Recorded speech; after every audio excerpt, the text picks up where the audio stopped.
and welcome to the Case Manager Show.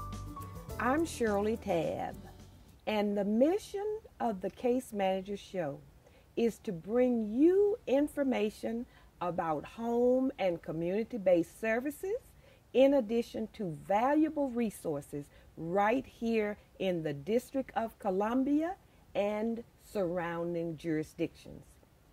Today's show is a very special show in that we are making a special public appeal to get some help for my guest today. Cassandra Kelsey is one of millions who lost her job due to the economic downturn and is struggling to get her life back.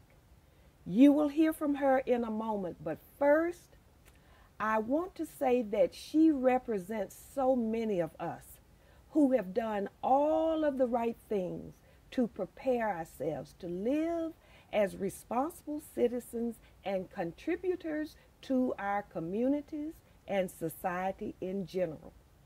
She is a Howard University graduate, taxpayer, and owned a home before losing her job, a job she loved when she worked for Verizon as a customer services representative for 9 years.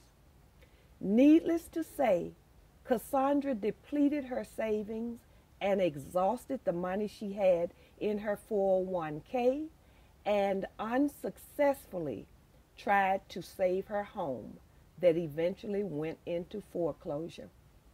Then, when you would think it couldn't get much worse, it did. And she used up all of her unemployment resources trying to pay her COBRA payments because she lost her health insurance when she lost her job. Now, let's hear from Cassandra Kelsey. Hi, Cassandra. Hi, Ms. Tabb. How are you today? I'm doing wonderful. How are you feeling? I'm feeling fine. Well, good. You're looking great. Thank you. You are looking great, all things considered. And thank you for coming on the show, on the Case Manager Show today. I am a social worker, case manager, and this is National Social Work Month.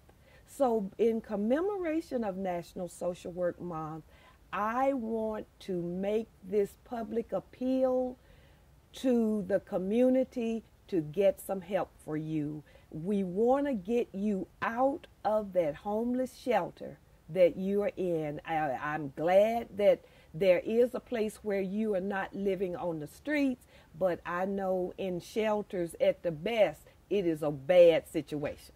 Is that right? That's true, Shirley. And I thank you for having me on your show. My pleasure, and I'll do all that I can to help you. Tell us a little bit about your job at Verizon that you loved so much. I went to Verizon in year 2000, and I was there until 2009 until I was terminated. And I was a customer service rep. I worked in the repair department. And what I did was basically talk to customers with problems with their phones, explain to them how to use different features like star 67 that will block your number from showing on when you're calling someone else, or star 66, which is return call. I also told them about call block, star 60 if they wanted to block their number. Also, a lot of times we would troubleshoot persons for them, like if a storm came, like a windstorm or heavy rain, a lot of people would lose their landline. I strictly worked with the landline service, residential and business customers. I answered customers for in a call center in D.C., Maryland, Virginia, Pennsylvania, Delaware, and New Jersey. What is it about the customer service piece that you enjoyed so much? I'm a people person, and I enjoy talking to the customers. I met a lot of people on the phone, and some of them will be very irate, but I could calm them down, and we sold products like high-speed internet, DSL, DirecTV, and Fios. Fios was the big push, and I could get a lot of customers to buy products from us, and I would sit and listen to their stories. I had one customer in particular, she had to wait a long time to get her phone repaired because it was a big storm in D.C., a thunderstorm, and a lot of people were out. And what I did, I asked her, did she have any medical issues? And she told me she did. She lived alone. She was 85 years old. Wow. And it bothered me. She didn't have a cell phone because she was on a fixed income. Right. So what I did, I made her a medical emergency so someone could get out there quicker to restore service, because it bothered me that the seniors would be in their home without a telephone, because that's their way of communicating in case they need the doctor or have an emergency. So that is certainly the mark of a good customer services representative. And I'm hoping that somebody who works at Verizon, who is in a position to help Cassandra to get her job back, let's please unite our efforts and help Cassandra to restore her life. She's such a nice person, and you want to work. Yes, I want to work. You want a job. I want a job. I'm very sad now that I'm not working, because I'm used to working and going to work every day, meeting people and talking to people. It's very important. And it's very important, and it's good for your esteem. It's good for your self-esteem. Well, tell me this. How long have you been homeless now, Cassandra? How long have you been living in a homeless shelter? I've been living in a homeless shelter since June the 30th, year 2010. Did you ever think this would happen to you? No, I didn't. No, I didn't. Never in your wildest dream. And it's just so interesting because, I mean, except for the grace of God, goes some of us. Right. And so many people, so many of us are just 2 or 3 paychecks from this happening. So I can certainly feel your pain and want to do what I can to help you. What about your resources? Do you have any children? Yes, I had one daughter, but she died 4 years ago of metastatic breast cancer, and that was the only child I have. And right now, I don't have any family that I could stay with, because I would be glad to stay with them if I had a family member that I could live with.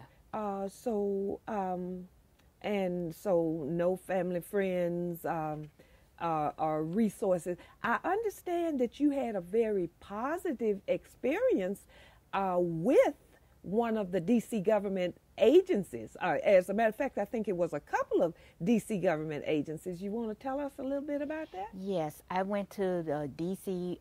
Department of Aging, and met a very nice social worker there by the name Gwen Noonan-Jones. Gwen Noonan-Jones, and she was so helpful. She helped me to she gave me a paperwork so I could get a Medicaid card and food stamps, because when I was on unemployment, I wasn't eligible because they said my income was too high. Right, because of your income. And Gwen Noonan-Jones works at the Aging and Disabilities Resource Center, which is a part of the Office on Aging. And they offer an array of services, which we'll talk about in the next segment. But they helped you to get emergency food stamps. Emergency food stamps. And they got you Medicaid. So now you can go to the doctor. You're in a shelter, but you have that Medicaid card and you can get medical assistance. That's correct. And because before my COBRA only lasted 18 months and it had expired, and I had looked into other insurances, but since my unemployment terminated, I got it the maximum amount of weeks that were allowed. I'm out. I don't have any income at all right at this time. Okay. Well, I am just trusting that someone out there who needs somebody to do something even part-time, if you can't help Cassandra with a full-time job, we will take a part-time job so we can at least generate some income so she can go and find an apartment. And I, Cassandra, have some things that you can help me do. So I'm going to help out as well with providing a little income with you helping me do some things, because I work for myself.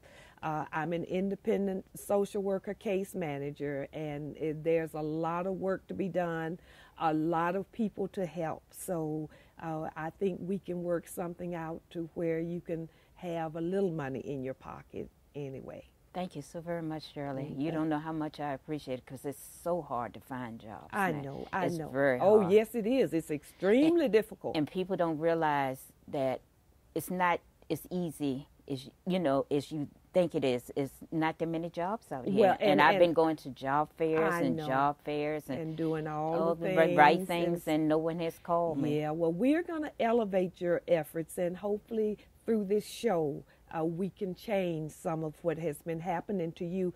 I understand that you had some ugly encounters with some agencies too. When you went to apply for work, somebody said some mean things to you? Yes, I did. I went to one agency where they said I was too old.